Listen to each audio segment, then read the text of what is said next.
général Abdourahmane Tchiani et ses compagnons du CNSP, comme on dit à Abidjan, ils ont vu dedans. Ils ont vu. Ils ont compris le piège qui était ourdi contre eux. Talon s'est donc retrouvé avec des otages, mais sans le bénéfice de son kidnapping. Parce que quand tu kidnappes des gens, quand tu arrêtes des innocents, il faut t'assurer que tu vas en profiter.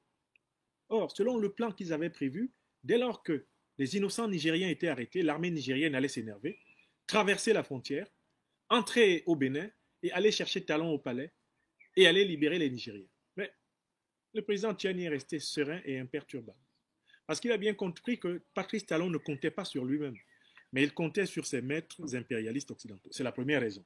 Bon, tu te retrouves avec des otages, mais il n'y a pas la réaction de la partie victime de ta prise d'otage. Il n'y a aucune réaction qui te mette en situation de dire ça y est, j'ai obtenu mon objectif. Non, c'est toi seul qui as maintenant un problème.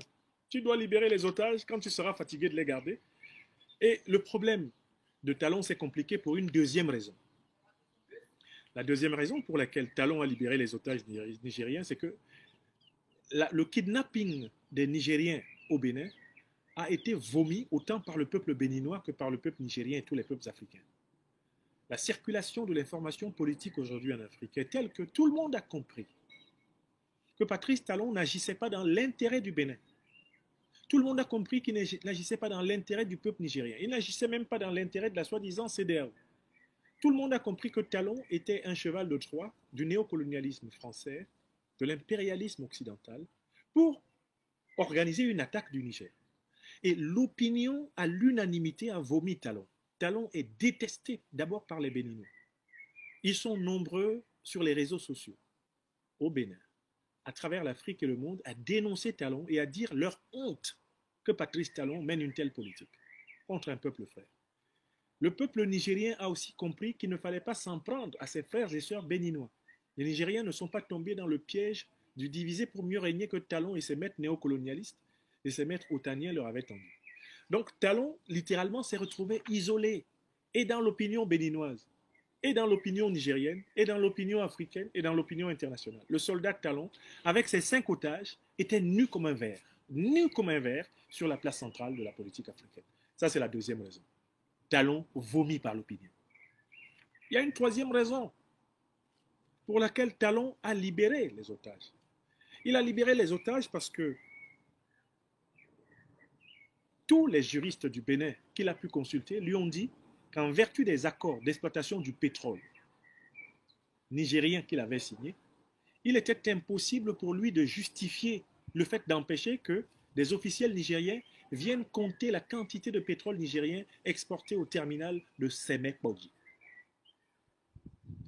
Talon a consulté tous les juristes, y compris les plus grands menteurs du Bénin. Même les menteurs lui ont dit, Président, les accords vous interdisent de conditionner l'ouverture de la frontière par le contrôle de l'exportation du pétrole.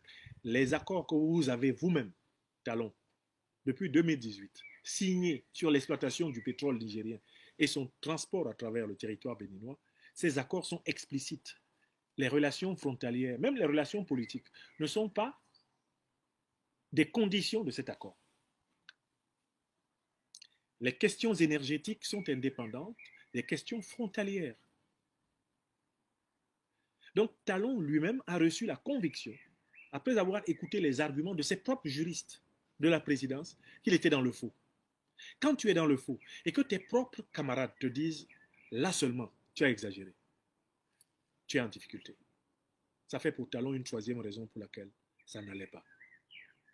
Quatrième raison pour laquelle Talon a compris que ce n'était pas la peine de continuer. Mais il a été lâché par ses comparses de la CEDEAO. Depuis que le conflit pétrolier nigéro-béninois a éclaté, dites-moi quel est le pays de la CEDEAO qui a soutenu Talon. Parce que Talon fait tout ça dans le cadre du plan que les néocolons français, les impérialistes de l'OTAN, ont demandé à la CEDEAO d'appliquer pour déstabiliser le Niger et détruire l'alliance des États du Sahel. Donc Talon s'attendait un minimum à un certain soutien de la Côte d'Ivoire de Ouattara, un certain soutien du Togo de Faure Gnassingbé du Nigeria, d'Adebola à Tinubu, il s'attendait à un certain soutien d'Umaro Sissoko Embalo, qui est devenu très riche ces derniers temps. Talon s'attendait à un soutien de ses pairs. Oh que non! Talon fut lâché, abandonné en rase campagne. Depuis que le conflit du pipeline a commencé, dites-moi si vous avez une seule déclaration d'un dirigeant de la CEDEAO en soutien à Talon. Talon a regardé derrière lui, il n'a vu personne. Il a dit, hein? Donc je vais mourir cadeau comme ça? Je suis en train de servir de cheval de Troie contre le Niger. Mais je ne suis pas soutenu par la CEDEAO. Il n'y a même pas un communiqué de la CEDEAO pour dire que j'ai raison. Alors que Guterres était pressé de dire que les 49 bandits de Watney au Mali étaient protégés. Moi, je n'ai même pas reçu le soutien de l'Union africaine. Astagfirullah.